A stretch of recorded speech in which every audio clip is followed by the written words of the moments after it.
So, myself and a few other people, we lost our jobs. And then I found another short-term job that I did, actually worked in the political arena for a while, through some connections. Again, getting back to relationships through some connections I had, and that didn't go so well either. The political arena is a very tenuous one, and not a lot of stability long term in that arena either. And that one ended in sort of a bad way, and sort of left a bad taste in my mouth. Number one, it made me realize that I never wanted to work in politics again. I wanted to get as far away from that as I could. And but number two, it gave me the perspective that things are wide open. You have a wide open palette now, and it's what so many people wish for. If you've been in a job for a long time, you think, wow, I just wish I had the opportunity for a fresh start, or the opportunity for open possibilities to be able to go anything. And so my father had moved to Southern California back in the 1980s, and I had been coming as a visitor and loved Southern California. And my wife and I had been out here to visit a few times. And in our head, and I guess, through talking at some point, we said, well, maybe we'll move to San Diego when we're older someday, when we retire or later in life. There was the talk of someday we'll be here, but we're from St. Louis. This is where we live. But when things like that happen in your world, when they rock your world like that, 2 job losses in 3 years, we thought, well, you know what? Forget the stories that we have, forget the plans that we had. We have an opportunity here to start fresh, and let's take that. This is sort of the universe telling us, like, let's go for a fresh start. You've got the opportunity. And so she left her job, and we basically sold the house, gave away a whole bunch of things because we knew we were going to downsize quite significantly. And without either of us having a job, said, we're going to move to San Diego and we're going to make it work. And so we did that. We basically packed everything into a little storage unit and had some temporary housing for a while here in San Diego. And then both of us found full-time jobs, and eventually we ended up buying a place here, a condominium. And we've been here coming up on 10 years now. And it was the best decision I've ever made. I mean, it was huge for me because, number one, I got to be in the place where I really wanted to be. And I think so many of us we're at a place because that's where our parents lived, where we were born, for reasons that were out of our control. Maybe it's where we graduated from college and we stuck in that town because that's where the job was, or the job moved us to a particular place. And so we stay at these places, and they're not the places where we really want to be. And we have the freedom to make that change. But most people, they don't want to jump down the rabbit hole. They don't want to take that chance because, well, what if that doesn't work out, or my friends and family are in different places? And so, we had those questions too. Are we going to miss our friends and family? Or it's going to be literally moving to a city where we didn't know a soul other than my dad, who lives about a half hour north of here. So, but in the end, looking back, number one, technology allows us to stay in contact with the people that we miss and the people that we wanted to continue to connect with. And, rather cheap airfare and air travel over the years has allowed us to travel to places when need be. But for me, the really crucial thing here, Charles, was that moving to a new place like that allows you to reinvent yourself in a way, because so many of us travel through lives with expectations, and people sort of put these expectations on us like, oh, you're Greg, you're the guy who does this, or you like things this way, or you do this, or you do that. And so when you move to a new place, you're completely freed from all of those expectations.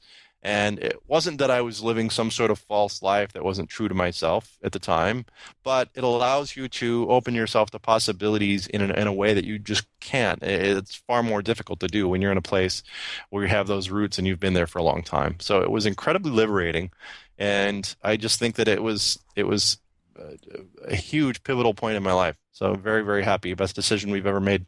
Well, a couple areas I want to jump into: the open to possibilities, but also the possibilities of failure. And would love for you to dig maybe a little bit into some of the failures or struggles you've had. Some people kind of want to push away from the word or the concept of failure, but maybe talk about one of the greatest struggles or failures that you have faced, and talk a little bit about the impact and what you've learned out of possibly that struggle or failure. Absolutely, yeah. And so it's funny because you read a when you read my bio at the introductory of the show, it's funny because and I do this too as a podcast host. You're reading somebody's highlights, or you're on Facebook, you tend to see people tend to post the things that go well. And The it's Facebook life. Yes, it's a Facebook Live, and it completely excludes all the challenges or the things that didn't necessarily go so well at the time, which I don't believe in such a thing as a failure or a I don't really think there are such things. I think you can learn and grow and get something out of everything in life. Everything that happens to you is a teaching point, a teachable moment. But so for me, when I hear that the bio and the sort of the highlights, I sort of chuckle because I look back and laugh because there were so many it's like a sine wave. Those are the sort of the up parts of the sine wave, and between every one of those there the sine wave dip back down, if you're looking at Greg's life graphically in terms of a wave. And so one of the reasons why I've had so many media that I've worked in and different career paths over time is, number one, I do love variety, and I love the challenge of working in different media, and I enjoy working in different things. But I also had a bit of a checkered job history. I was sort of something of an outcast and didn't necessarily fit in too well at certain places. And so, I lost a few jobs in my life for reasons that, looking back, I probably shouldn't have lost my job for. Some of it was brought on with things that I did, or, for a variety of reasons. You're young, you do stupid things or whatever. But or I just didn't have the patience to stick things out. So I made decisions at the time to move on or to try different things. And so, when you talk about failures, well, there were a ton of them. And, all of our lives are peppered with what you might define as successes and failures. But for me, it's always about looking at those things and trying to decide, what can I learn from this? What can I get out of this? And then moving forward, what can I not repeat, or what do I want to do differently? Having sort of a plan and action. So the really crucial component in all of that is self-awareness. And that's not something that I was very good at as a younger person. That's a concept that's come more in recent years for me. The concept of self-reflection and then being able to utilize it into sort of an actionable plan. I'm going to take that forward. So, for instance, I mentioned working in politics, and the smaller company that I worked for 6.5 years back in St. Louis. Part of the work that we did was in the political arena. So it was something of a PR marketing firm, but we also did a lot of election campaigns there. And we worked with school districts and educational institutions around the Midwest primarily.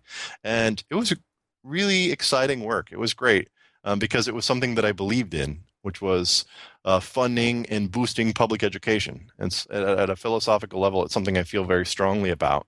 And so I got to do work that lit me up and felt good. But there were aspects of the whole political process in any work that you do involving politics that can potentially get a little slimy, if you will, a little not good. And so luckily, when you're raising money for school districts, you don't see much of that.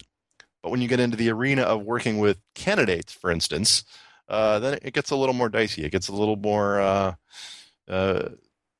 there are things happening that for me in particular, I didn't necessarily philosophically agree with, and so I sort of saw the dark underbelly, if you will, of the political process of working in that arena. And so when I did the short-term gig after I had left the longer firm, at one point I had always thought, oh, I'd love to work in politics. I would love to, because it's an interest of mine. It's something I want to do. But when you get in the depths of it and you kind of see how things work and some of the compromises that people that you thought were upstanding citizens, upstanding humans, and you see them having to make these compromises, and then they do it sort of in the name of, the greater good or the name of the cause that they're supporting.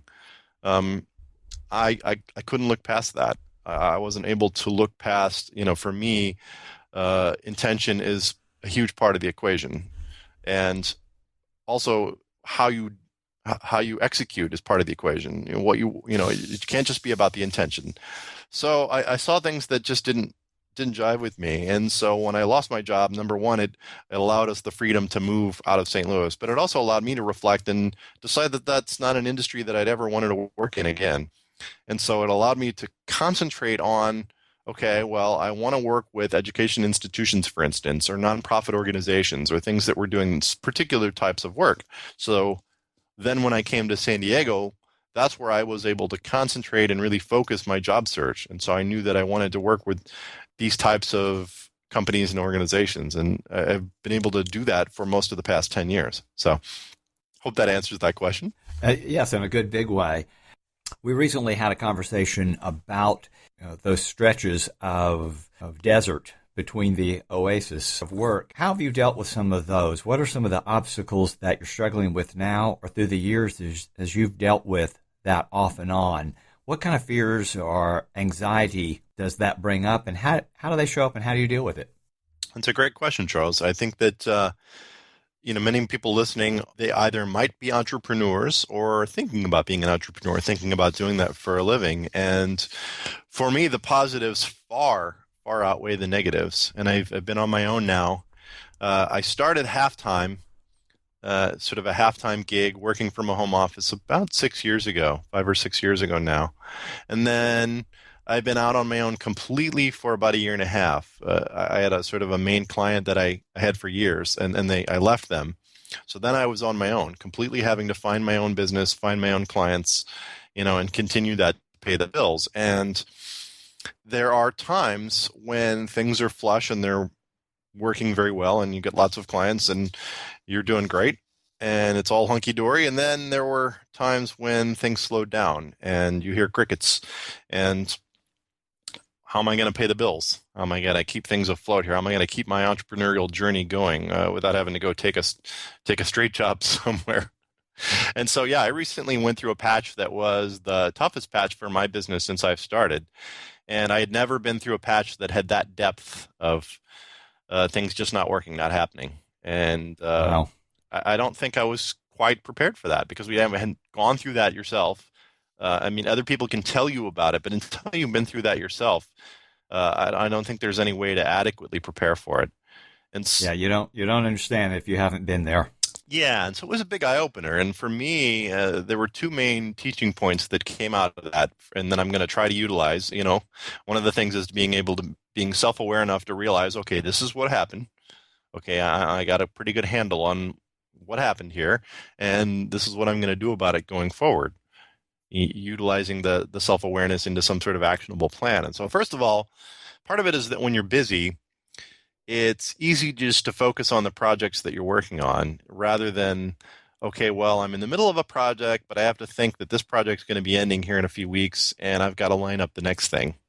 So you have to be both concentrating and putting your energy towards your existing projects, but also continuing to fish for new business, continuing to reach out, make connections, and try to pull in new projects and new clients while you're working. And I think for me, part of it was always this fear of, well, what if the other new people say they need something right away? Am I going to have the time and energy to do that? Because I'm already busy now. And so there was a little bit of a fear of I don't want to get over committed here because I've tended to do that before. But I let it go too far, and so the current projects I was on ended, and I had nothing lined up. And then you're starting from zero, and sometimes things are going to click right away, and sometimes they're not. And so I sort of dug a little bit of a hole for myself. And the other thing that I realized, and this is just such a huge thing for me, was that I can't do this all on my own. Even though I'm an entrepreneur running my own thing, that the connections that I make and the people in my circles in my life are so crucially important that I had sort of isolated myself, Charles. I'd sort of put myself on an island, and I wasn't utilizing those networks and those connections to their fullest degree. And essentially, I wasn't asking for help. And asking for help is a tough thing for people to do sometimes, and me especially. When you sort of fancy yourself as somebody who takes care of themselves and can do it all yourself, and that's sort of the world that I built for myself, sort of a Greg the one man band here. Literally. Yeah, literally. It's tough to go out and say, "Hey, I need help. Do you all have any suggestions? Can you connect me to this person? Do you all have any work yourself that you might need being done?" For the fear of not wanting to impose or not wanting to be sort of that guy, out there who's, always sort of uh, bugging people, if you will. And so I think I went too far to the extreme over time. I cut myself from all of that. And so for me, the biggest change was I went out and I started asking for help. In the communities that I'm part of, both the physical communities and the online communities, I would go out and say, okay,